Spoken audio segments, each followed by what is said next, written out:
Bold कर देने के बजाय पिक्चर। छत्तीसगढ़ के नारायणपुर जिले में सुरक्षा बल के जवानों ने 2 इनामी नक्सलियों को मार गिराया। मारे गए दोनों नक्सली अपने अपने संगठन के टॉप लीडर थे। तेलंगाना और महाराष्ट्र में अलग से इनाम घोषित किया गया था।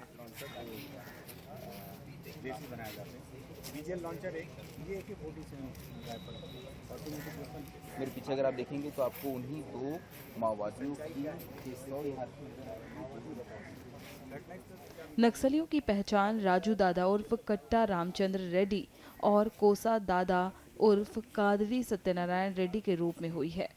आप पुलिस महानिरीक्षक से सुनिए एनकाउंटर की इनसाइड स्टोरी।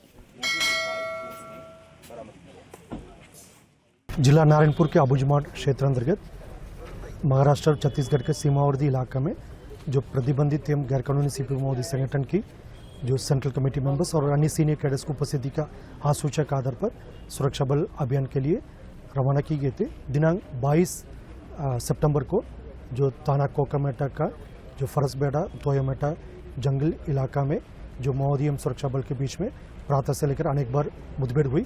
मुठभेड़ के उपरांत इलाके के सर्चिंग में 2 कैडर्स के डेड बॉडी रिकवर हुआ।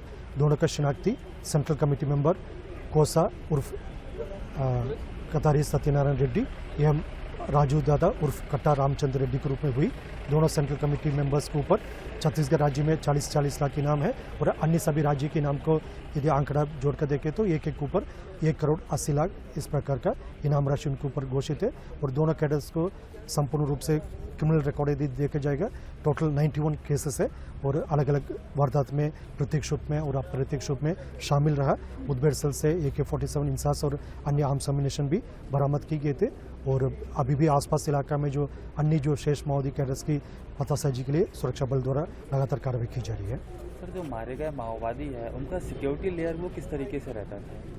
ये सब माओवादी कैडर्स का देखा जाए तो मतलब पहले सेंट्रल कमेटी मेंबर्स और पोलिट ब्यूरो मेंबर्स का काफ़ी जो उनके लिए अलग से स्पेशल प्रोटेक्शन ग्रुप्स रहते हैं उन लोगों के लिए जैसा PLG कंपनी जो प्रोटेक्शन कंपनी रहते हैं। लेकिन वर्तमान की परिस्थिति में जो स्थानीय माओवादी कैडर उनका जो असली चेहरा है एक विकास विरोधी जन विरोधी आदिवासी विरोधी चेहरा को देख लिया पहचान लिया और पूर्व में स्थानीय माओवादी कैडर को जो बाहर के माओवादी नेतृत्व द्वारा एक ह्यूमन शील्ड और फुट सोल्जर के रूप में इस्तेमाल करते आ रहे थे। उन सब बात को समझकर वर्तमान में जो स्थानीय माओवादी कैडर उनके लिए सुरक्षा देने के लिए अपना जान को भी खतरा में डालकर सामने नहीं आ रहा है। इसी कारणवश जो सीनियर माओवादी कैडर्स का जो सुरक्षा जो राउंड है वो कम होते जा रहा है। इसी कारणवश हमको 2025 में टोटल 9 सेंट्रल कमेटी मेंबर और पोलिट ब्यूरो मेंबर लेवल का कैडर्स का डेड बॉडी अलग अलग मुठभेड़ पश्चात रिकॉर्ड की गई थी। उनकी जनरल सेक्रेटरी बसवराजू का डेड बॉडी हमने मई महीने में जो अबुजमाड़ के जंगल में रिकॉर्ड किया। अभी सुधागर जो एक अन्य सेंट्रल कमेटी मेंबर का, दूसरा जो गरियाबंद इलाका में चलपति और मोडम बालकृष्ण, इस प्रकार का जो सीनियर लेवल के कैडर्स तक पहुंचने में सुरक्षा बल को कहीं ना कहीं अभी एक परिस्थिति बन रहा है। नहीं तो पूर्व में ये लोग स्थानीय माओवादी कैडर के ह्यूमन शील्ड के रूप में इस्तेमाल करके मुठभेड़ के बाद वो उस कार लेकर कहीं जंगल कार लेकर भाग जाते, लेकिन अभी वो परिस्थिति नहीं बन पा रहा है। सर, बस्तर के जंगलों में जो है अभी वर्तमान में जो एक्टिव बड़े कितने माओवादी कैडर वो सक्रिय हैं? अभी वर्तमान की परिस्थिति में देखा जाएगा 2025 में टॉप माओवादी कैडर का लगभग 9 जो सेंट्रल कमेटी और पोलिट ब्यूरो मेंबर्स का अलग अलग मुठभेड़ के पश्चात डेड बॉडी रिकवर की गए थे। यदि नाम गिनती करूंगा तो central committee member Sudhakar, Chalapathi, Modem Balakrishna, अभी हाल फिलहाल में ये 2 और सेंट्रल कमेटी मेंबर्स कोसा दादा और राजू उर्फ खेर सिंह, और जैसा AOB इलाका में उदय और इधर झारखंड इलाका में जो सहदेव और विवेक मांझी और उनके जनरल सेक्रेटरी बसवराजू, इस प्रकार का 9 पोलिट ब्यूरो सेंट्रल कमेटी मेंबर्स का डेड बॉडी अलग अलग मुठभेड़ के पश्चात रिकवर किए गए थे। और एक सेंट्रल कमेटी मेंबर सुजाता भी हाल फिलहाल में उन्होंने तेलंगाना में सरेंडर कर लिया। शेष अभी मात्र 8-9 टॉप लीडरशिप बचा है।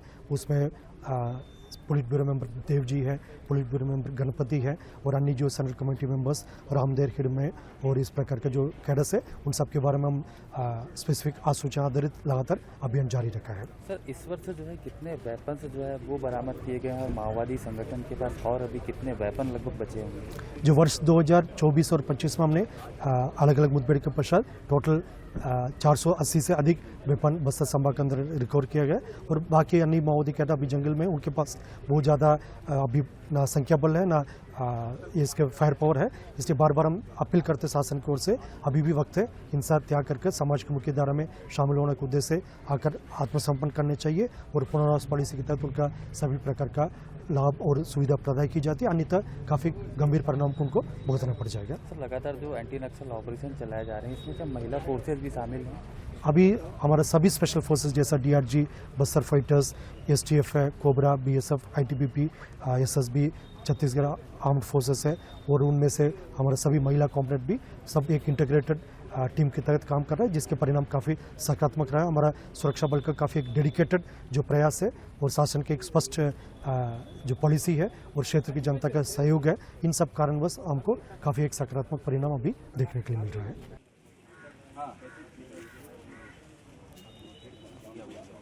चलो ठीक है, बैंकर को आएंगे। ऐसे भी 2 नक्सलियों का मारा जाना नक्सल संगठन के लिए बहुत बड़ा नुकसान है।